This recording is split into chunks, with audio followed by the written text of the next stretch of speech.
first flying lesson. Well, what are you waiting for? Once you've got hold of your broom, I want you to mount it. And grip it tight. On my whistle. 3, 2...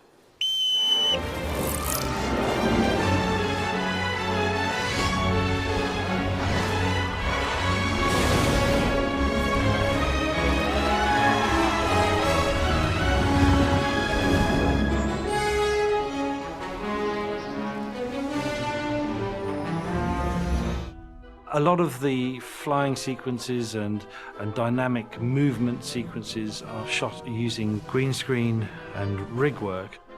If we're working a flying sequence, we'll have the actors on a practical broom rig, and that will allow us to do a certain amount of movement, and we'll program the rig with our animation data so it looks like the actor's steering the broom and he's riding around.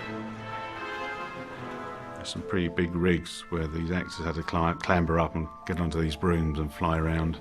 And then we would later add atmosphere and environment behind them. We shot the characters individually from the right, correct camera angles with correct matching lighting to match the background plates that we shot on location. And then the two went together. The end result is it really looks like they're flying through that environment.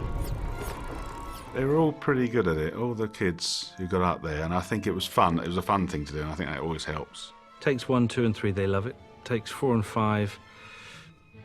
They're getting a little bit tired and their bottom's probably a bit sore. Be it chafed a little bit after a few hours up there, but it works really well.